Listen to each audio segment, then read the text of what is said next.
This is the Loma Vista Community Church weekly podcast.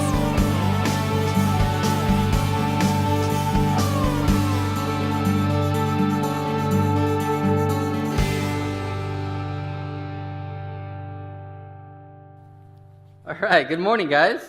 Hey, I'm Steven. All right, that's it for me. I'm Steven. I do a lot of the graphics here, and occasionally I get to speak, which is awesome for me. But I also have a tendency to overshare. Like usually when there's this many people, I have this overwhelming urge just to pee for some reason. But that's not this morning. It's way worse. I have like those nervous poop guts. It's bad. That's great, I know. But yeah, it really is a privilege for me to be up here and speak, and I enjoyed every time. A couple weeks ago, Joe came up to me and he says, "Hey, do you want to kick up our new series?" And before I thought about it, I said, "Yeah, of course, I'd love to. Where are we at? What are we doing?" And he kind of looks at me and goes, "Okay, so we're going to be Our Father in heaven, hallowed be your name." And in my face, I'm trying to hide the thoughts that are going on in my brain, and I'm like, "All right," but I'm really thinking like, that's 6 words, Joe. Like, that's not a whole lot to go off of. And then I started thinking about, the last time I spoke, which again, I kicked off a new series, and this is what he gave me to go off of. He gave me Luke 15:1, where it basically says, tax collectors and sinners were gathering.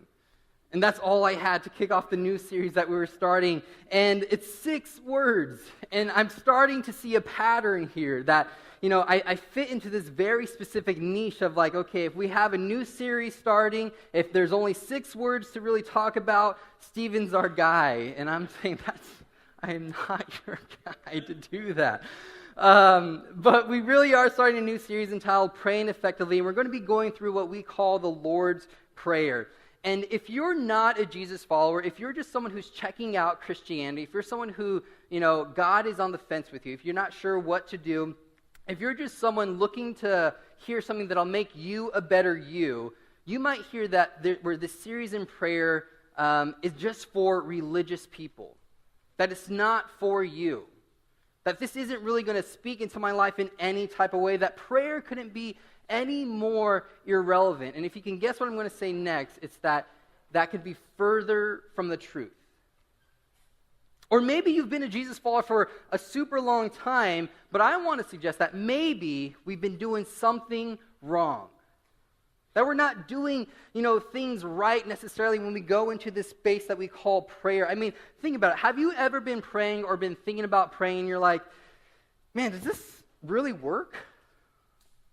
Like when I do this thing called prayer, does God actually hear me?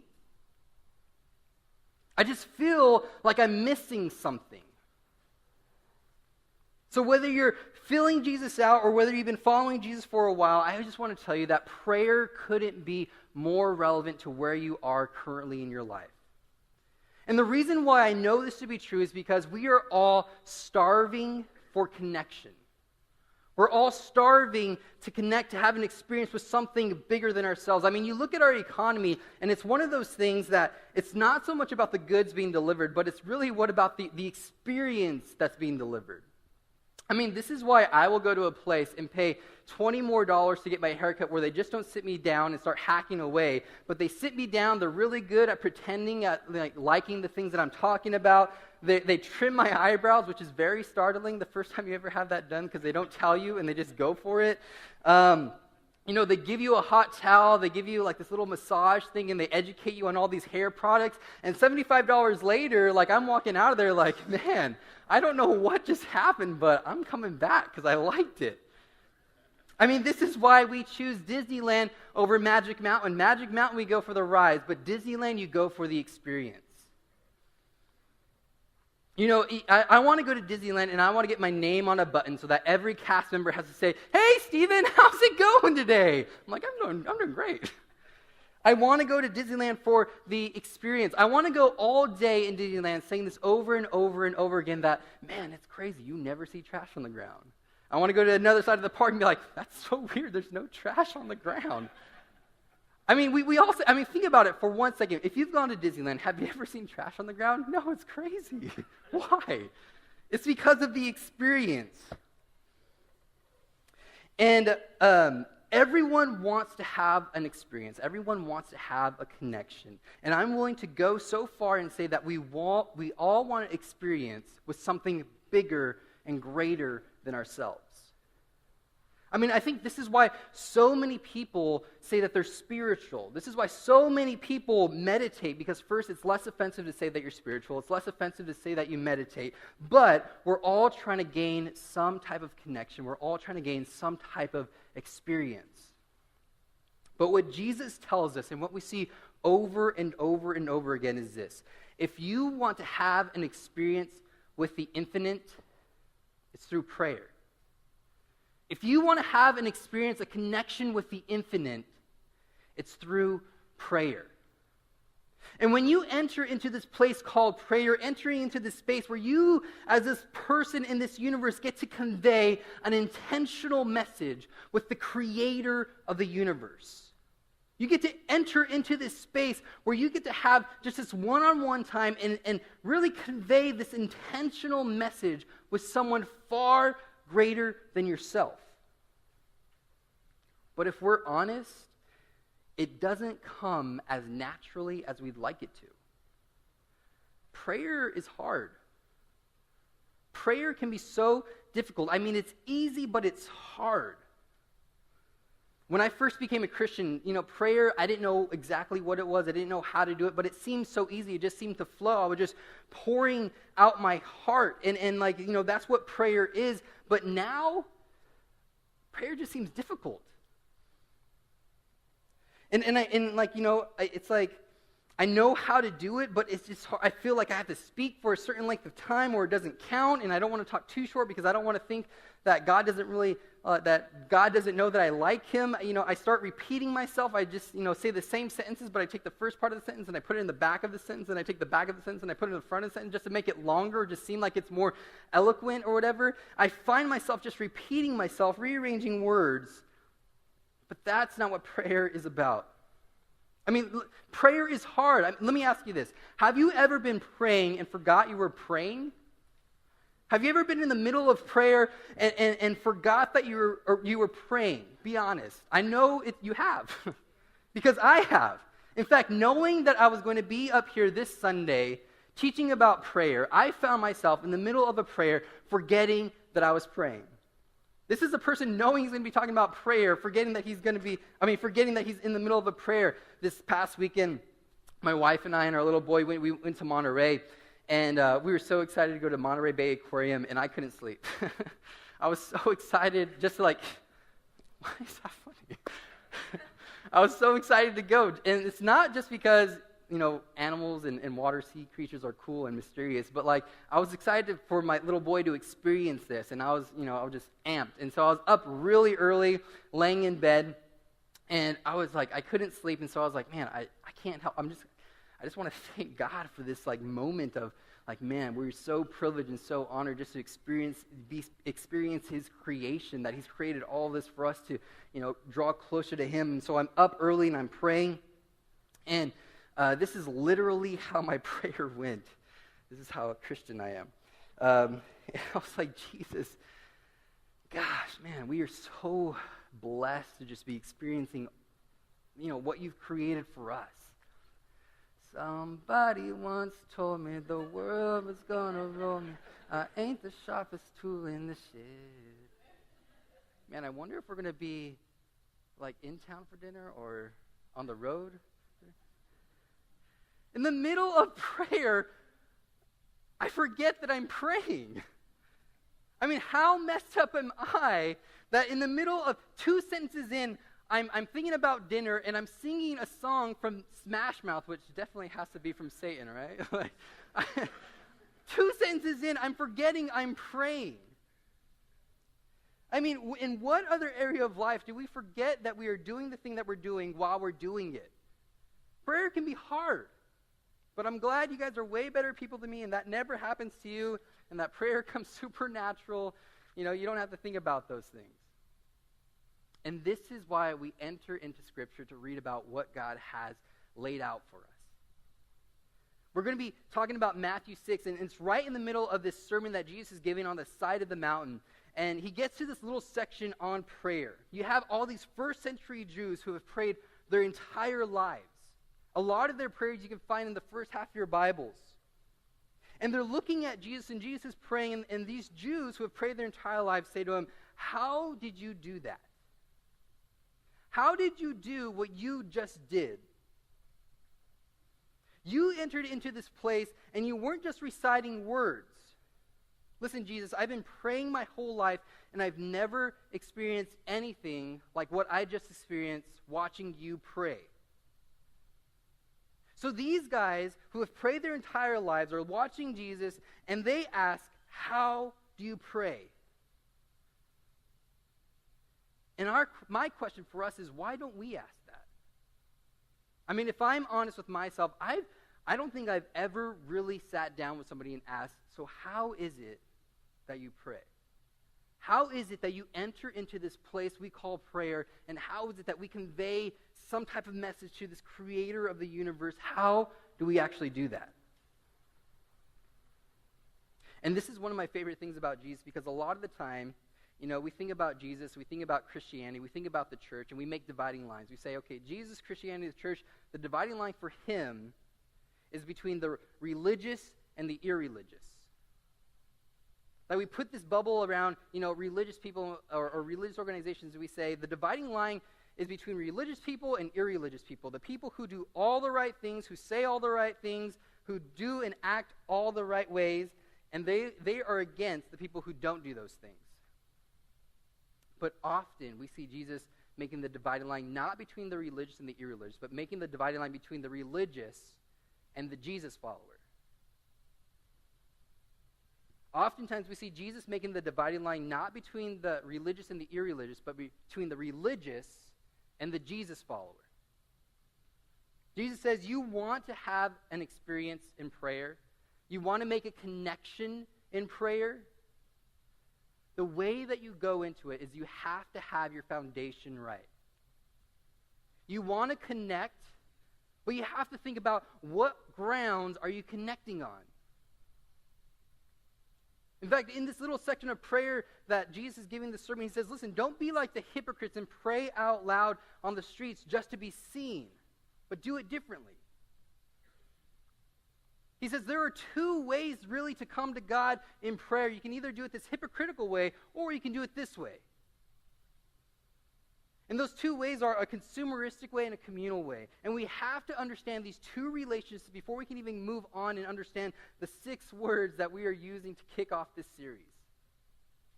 So this consumeristic relationship in going into prayer, it's basically this. It says that if I performed, now it's time for you to perform. This consumeristic relationship is basically, if I've performed, now it's time for you to perform. And this is kind of where first century Jews were. They weren't praying to connect. They weren't praying for an experience, but they were, reciting words to say, I've done my part, now it's time for you to do your part. And then this communal relationship is something vastly different. It says, I've performed, but only because I'm accepted. I'm coming into this and I'm performing only because I'm accepted. I'm accepted and therefore I perform. I mean, think about your family in this way. What have they done for you? Some of us are saying, well, they've done a whole lot of nothing. But the thing is, you still love them, don't you? You would still give up your time. You would still give up your treasures. Why? It's because you love them despite how well they perform. In fact, usually, it's because you love them despite their performance that they perform. And even if they didn't perform, you would still love them. I mean, you would say things like, yeah, they didn't do that, but, they're my sister. Yeah, they didn't do that, but he's my brother. This communal relationship is so radically different than the consumeristic one, because in the consumeristic one, if the other person doesn't perform, you drop them like a fly. You say, I don't want something like that in my life. It would be weird if you went to Best Buy and bought something and they didn't give you the goods, and for you to say, yeah, but they're my Best Buy. What? You bought something, didn't you, and they didn't give it to you? Yeah, it's my Best Buy, though. That doesn't make sense to people. What type of foundation are you standing on when you enter into this space we call prayer? Is it a consumeristic one or is it a communal one? Are you just looking for the goods or are you looking for the relationship? And the best way to figure this out, or one of the best ways to figure it out, is how do you react to your unanswered prayers? How do you act when you don't have your prayers answered? Are you angry? Are you anxious? Are you annoyed? If you are, why? Why are you angry? Why are you anxious? Why are you annoyed? Is it because you feel that you've performed and that someone needs to perform for you? What foundation are we standing on when we enter into this experience with the infinite? You see, prayer can be hard. And this is why Jesus has to teach us to pray. And so we get into this little part of his big Sermon on the Mount, and it's in chapter 6, verse 9. And he starts off and he says, pray like this. And say it with me if you know it. It says, Our Father who art in heaven, hallowed be your name. Thy kingdom come, thy will be done. No, sorry. I messed up because I'm so Christian. I don't know why I just started talking in like old English. Thy will be done. Oh, who says that? I haven't picked up a King James Bible in like 3 years or so. But why do I go to that language? Why do I use those words? That's not what I have on my paper. That's not what I read in Scripture this week. You see, what happens, and this is part of the problem, is that we become too familiar with how prayer is supposed to look, with how prayer is supposed to sound. And when we come into this place of entering into conveying this intentional message with God, we miss the connection because it's just repetition for us. I mean, do we go into prayer just speaking the words that we think we ought to speak? We've become so familiar in how it's supposed to sound that we miss the foundation of how we're supposed to enter into prayer. Do we recite the Lord's Prayer or do we actually pray the Lord's Prayer? Again, I want to make this as intentional as possible. But let's not do things the way we think they ought to be done out of repetition, but with fresh, new eyes. I mean, this is what Jesus is doing for his listeners. Jesus first points out that it's not about the religious and the irreligious. It's about the religious and the Jesus follower. And this is the first time that Jesus calls God Father. This is something that's never been done up until this point. Jesus is being so intentional, and so I want us to be intentional. So let's start over. Pray like this. Our Father in heaven, hallowed be your name. Our Father in heaven, hallowed be your name. Our Father in heaven, hallowed be your name.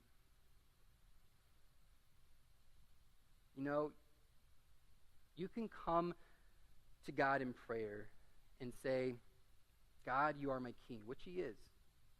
You can come to God in prayer and say, God, my creator, which he is. But it's until you come into prayer and recognize that God is a father that you'll get that connection, you'll get that experience. It's not until you come to God as a father that you'll receive that experience, because everything else is just a consumeristic relationship. Until you see God as family, you'll always just be a religious person with a consumeristic relationship. The religious person enters into prayer saying, you're king, you're creator, you're good, great, but so am I, and I've performed, now you perform. But the Jesus follower, he enters into prayer saying, Father. The Jesus follower enters into prayer saying, Father, how is it that you're king? How is it that you're the creator of the universe and still I am yours? You call me son, you call me daughter. How is that?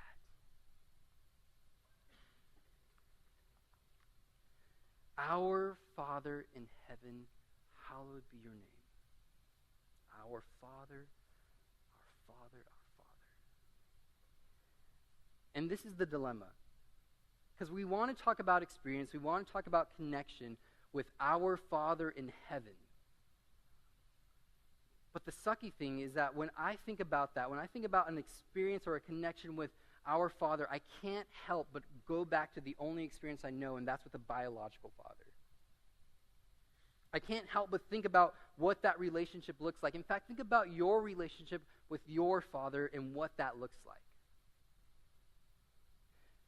Parents are the first and biggest influence on their children. And some of you have great relationships with your father.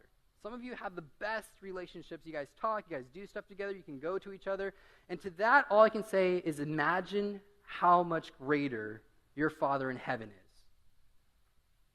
But honestly, most of us have dad issues. I know I do. Honestly, most of us, the experience we have with a father is one of an earthly father, and it's not that great.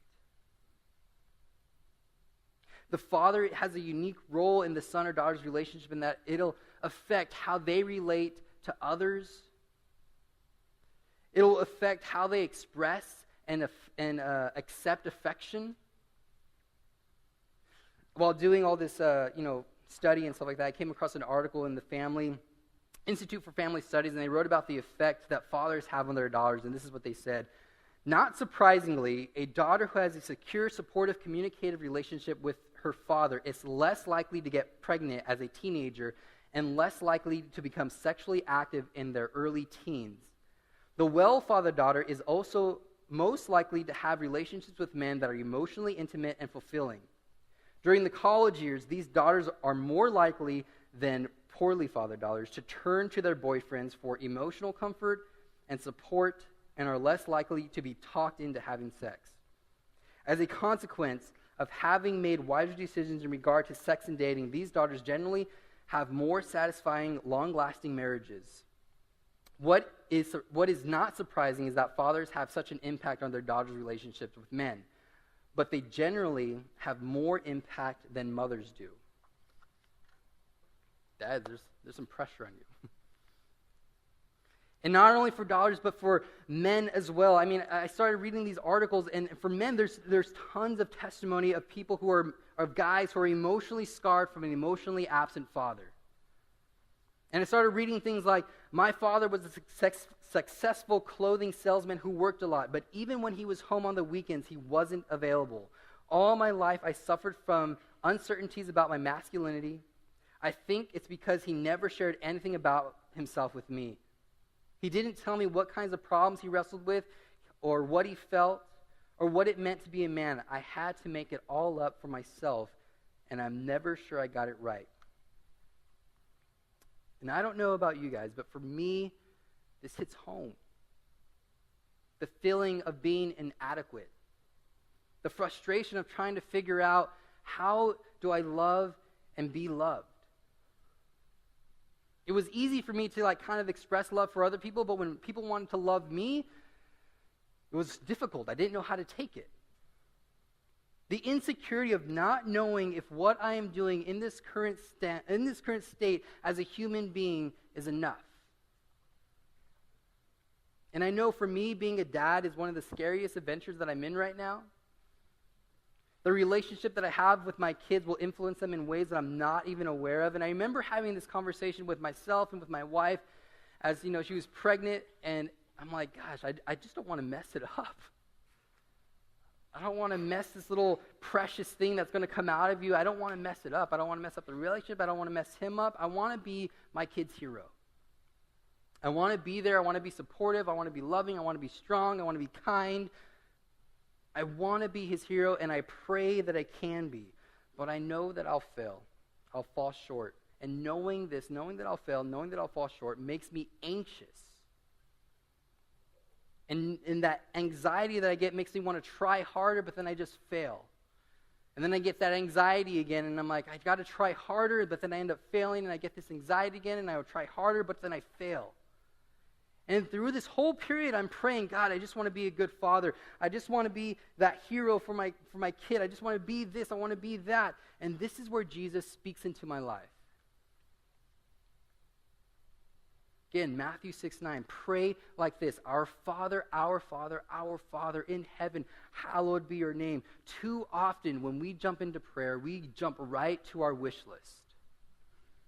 And sure, it doesn't sound bad. Hey, God, I want to be a good father. I want to be this for my kid. I want to be that for my kid. I just want to be my kid's hero. It doesn't sound inherently bad, but I'm forgetting the foundation of entering into prayer. I wish I could do this. I wish I could be that, but it's all about me. I might fail as a father. That might be a true thing. But prayer shouldn't be focused on me. It should be focused on me trying to be a hero. It should be focused on the hero that will never fail him. I might fail as a father. You might have a father that's failed you. But the good news is that there is a father out there who will never fail you and is the ultimate hero. A father who is on your side, who doesn't love because you perform, but simply loves you, which is why you perform. A father who's willing to be vulnerable to bring you in. A father who gives up his riches, his accolade, his comfort, and seeks after you. Just doesn't wait for you to come to him, but actively seeks after you. A father who doesn't want you to be alone, so he runs to you before you can clean up, before you can say sorry, before you do anything, and simply loves on you because you're his. And this is what Jesus understood and knew. The foundation that Jesus stood on when coming into prayer, into this experience of the infinite, was that he entered into the midst of a father who loved more than we could ever hope for. Jesus enters into this presence of God, of this Father, and he says, I enter in here and I'm calling you Father, a Father so big that he lays the foundations of the earth, he marks off its dimensions, he looks at the sea and says, this is where you sit and you will go no further. A Father so big that he does all of that he commands morning to appear, but yet so intimate that he knows every hair on your head, that he first loves us, that he leaves the 99 to chase after the one, that he never leaves you or abandons you. A Father so infinitely loving that he gives up his life for yours, to bring you in, to set you free, to give you life. This is the foundation that Jesus walked into when praying. This is the Father that Jesus knew. Pray like this: Our Father in heaven, hallowed be your name. Our Father in heaven, hallowed be your name. Our Father in heaven, hallowed be your name. You know, we get so zoomed in around our circumstances, the things that we are going through currently, the things that, you know, we are struggling with, the things that we can't get off our chest. We have all those things so zoomed in and they seem so big that we forget who the Father is.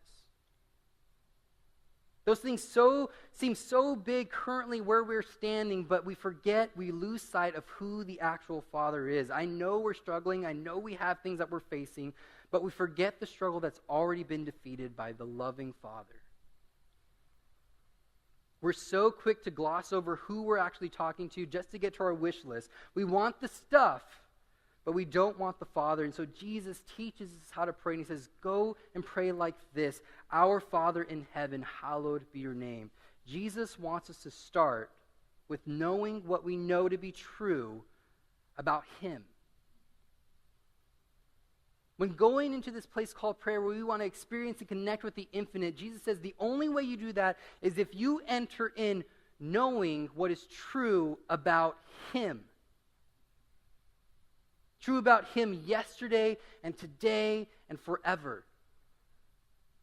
What is that we know to be true about him? So Jesus says, pray like this again, our Father, what do we know to be true about you, that you are in heaven, that you are separate from all else, who leaves heaven and comes down to earth, the only Father who's so holy that he's put on a different level. This is who I'm speaking to, the creator of the universe, who's so big and yet so intimate. And this is really where I want us to camp out. Really just settling in and trying to grasp the idea that we are loved by not a Father of earthly standards, but of heavenly standards. A Father who's created and molded us to be in relationship with him. And relationship, not just a relationship of a consumeristic one where it says, I perform and you perform, but really one of saying, you've accepted me, and therefore I perform. Our Father. Our Father in heaven, hallowed be your name. What is the foundation that we're entering into prayer? Is it the same foundation that Jesus is entering into that says, listen, I'm not going to just a God, I'm not just going to a king, I'm not just going to a creator, but I'm going to a Father? So if you're new to prayer, if you want to understand what God, or what talking to God looks like, on your communication cards, there's a little spot for you to mark. It says, if you're new to prayer, just read the Psalms. I mean, this is really what the Psalms are about. It's like, start anywhere in the Psalms. It's about people pouring their hearts out. About trying to understand how God works in their lives. And it's like this emotional roller coaster in Psalms. I mean, you're reading one second, it's like, God, I love you. You're so great. I pray for my enemies, that nothing bad happens to them. And then the next page, it's like, gosh, God, you're so horrible. I hate my enemies. I want to kill them.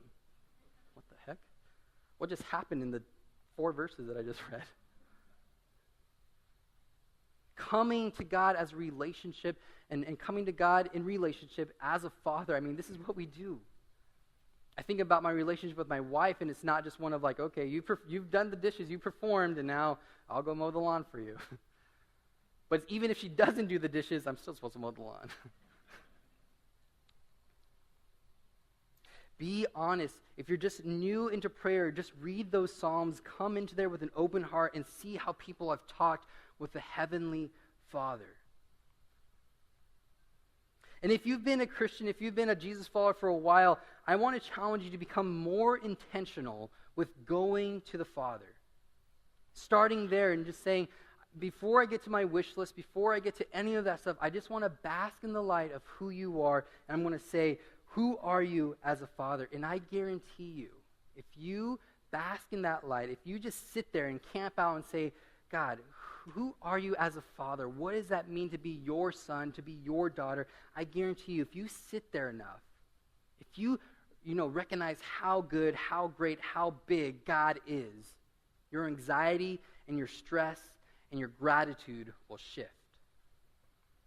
Because it's no longer basking in your circumstance. It's no longer basking in, what I want, what I need to do. It's no longer basking in yourself, but it's recognizing that greater connection and experience. So Jesus, we just want to come to you and recognize you as Father.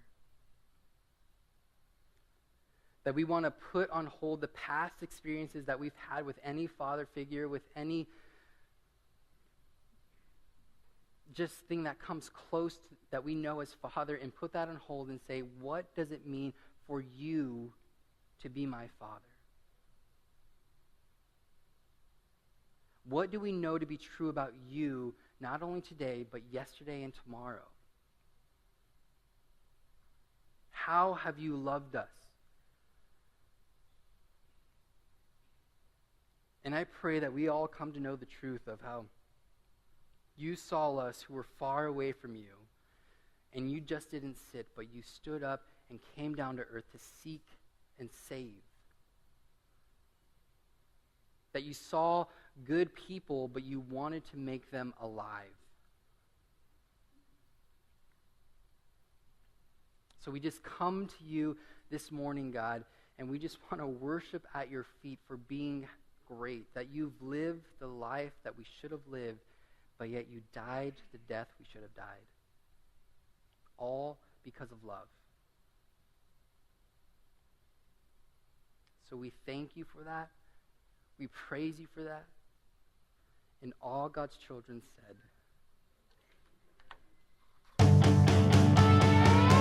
Thank you for listening to the Loma Vista Community Church Weekly Podcast.